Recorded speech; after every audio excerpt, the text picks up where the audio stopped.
दूसरी बात शिव जी के बारे में, जो उन साहब ने कहा था शिव जी के बारे में कि लिंगम की क्यों पूजा करते हो या योनि की क्यों पूजा करते हो। भाई साहब, आपको समझदारी नहीं है बिल्कुल। नबी सल्लल्लाहु अलैहि वसल्लम ने कहा था कि जब किसी किसी चीज के बारे में पूरी जानकारी ना हो तो उसके बारे में नहीं बोलना चाहिए।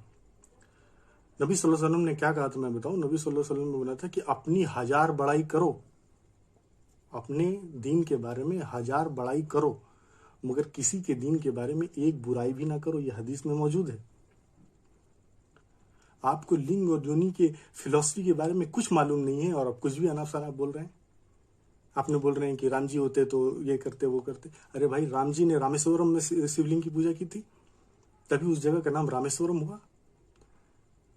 आप अपनी निगाह से किसी दूसरे के रिचुअल्स को मत देखिए।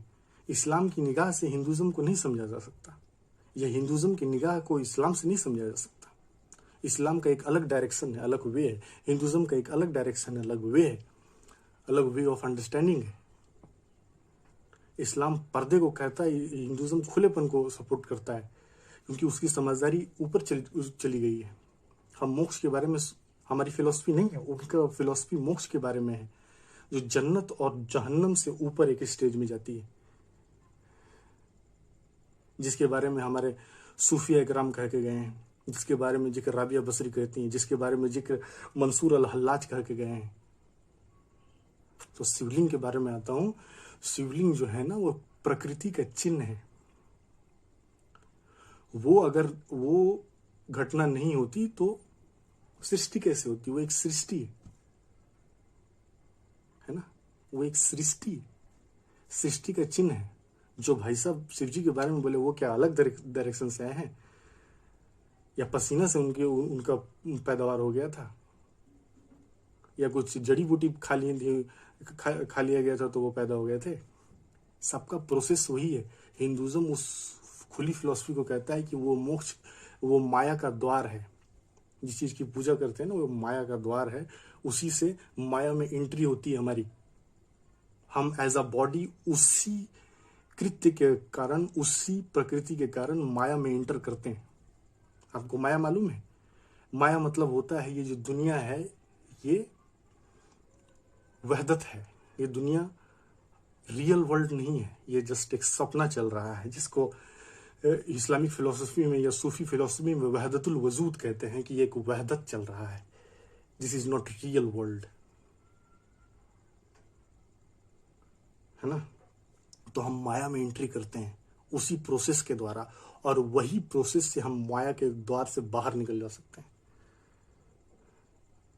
उसी चीज से हम, ये जो लिंगम है ना, लिंगम, और जिस तरह से वो ये किया गया है, ये एक संसार है, वो द्वार है संसार, और ये हम पूरी योनि में है। किसी को की समझदारी बहुत खराब होगी ना, तो वो हंसेगा मेरी बात पे। हंस सकता है, आप हंसिए, आपकी समझदारी वैसी नहीं हो सकती आपकी। वो एक द्वार है, वहां से ये पूरा हम जो यहाँ जी रहे हैं ना, एक तरह की योनि है जिसके अंदर हम हैं। ये एक माया है, और उसी के द्वारा हम इस मृत्यु लोक से बाहर रहेंगे। जन्म मरण का जो सिद्धांत है, इस्लाम में तो रिनकारनेशन का सिद्धांत नहीं है, पुनर्जन्म का सिद्धांत नहीं है। इस्लाम से ही एक धर्म निकला था ड्रूज, जिसको इस्लाम से बाहर कर दिया गया। ड्रूज लोग पुनर्जन्म पर विश्वास रखते थे।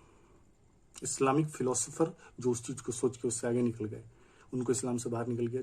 बिल्कुल निकालिए। आप, आपको नहीं समझ में आता या आपको एक्सेप्टेड नहीं, आप बिल्कुल निकालिए, मगर किसी भी चीज को बिना समझे उसके बारे में जजमेंट नहीं दीजिए। आपको नहीं मालूम है हिंदुज्म के बारे में, आप हिंदुज्म नहीं जानते, है ना। किसी भी चीज को समझने के लिए, किसी भी चीज को सही साबित करने के लिए 1000 तथ्य है, और किसी भी चीज को गलत साबित करने के लिए 1000 तथ्य है ना। आप चाहेंगे तो कोई एक तथ्य को पकड़ के उसको सही साबित कर देंगे, और आप चाहेंगे तो 1000 तथ्य भी आपके लिए काफी नहीं होगा, आप हर तथ्य को गलत साबित कर देंगे। एक तीसरा डायमेंशन है जिसको आपको समझना होगा। एक तीसरा डायमेंशन वो है कि किसी भी चीज को उसके हिसाब से जज करो, उसके हिसाब से जज करो। गीता को गीता के निगाह से देखना होगा, कुरान की निगाह से नहीं देखना होगा। कुरान को कुरान की निगाह से देखना होगा, गीता की निगाह से नहीं देखना होगा, तभी आप उसका मूल स्वरूप समझ पाएंगे। कुछ भी कोट करके कुछ भी साबित करने से नहीं होता है। आपको भी नहीं मालूम है कि हकीकत क्या है, हमको भी नहीं मालूम है कि हकीकत क्या है। हम क्या जानते हैं? आप ही अगर किसी हिंदू घर में पैदा हो गए थे तो आप भी वही कर रहे होते जो उस औरत ने किया। और वो जो औरत अगर किसी मुस्लिम समाज में जन्म लेती और वो भी एक प्रवक्ता होती तो वो भी वही कर रही थी जो आपने किया। आप दोनों बेवकूफ़ हैं। आप दोनों को दुनिया के बारे में, रियलिज्म के बारे में कुछ भी मालूम नहीं है। एक कोइंसिडेंट है कि हम मुस्लिम हैं और एक कोइंसिडेंट है कि हम हिंदू हैं। कुछ भी गर्व करने वाली बात नहीं है। अल्लाह क्यों चाहेगा कि लोग काफिर की तरह पैदा हों? अल्लाह क्यों चाहेगा कि कोई मुस्लिम की तरह पैदा हो? ये हमारी रियलिटी, हमारे अंडरस्टैंडिंग को बढ़ाने के लिए ये बहुत सारा बागीचा है जिससे हम समझ के अल्लाह तक पहुंच सकते हैं, उस परमेश्वर तक पहुंच सकते हैं। लड़ के नहीं पहुंच सकते। कुछ भी साबित करने लायक नहीं है इस दुनिया में सिवाय खुदा के। वही साबित है और कुछ भी साबित नहीं है। कुछ भी साबित नहीं है। सब कुछ खत्म होने वाला है। कुछ भी साबित नहीं कर सकते आप एक प्री डिटरमाइंड, एक बर्थ के हिसाब से किसी चीज के बारे में डिफेंड कर रहे हैं या अटैक कर रहे हैं। इस चीज को समझिए। जिस देश में इंटेलेक्चुअल्स की जरूरत है जो किसी भी चीज को उस वक्त के निगाह से और उस फिलॉसफी के हिसाब से किसी चीज को देखें। हम सच नहीं जानते।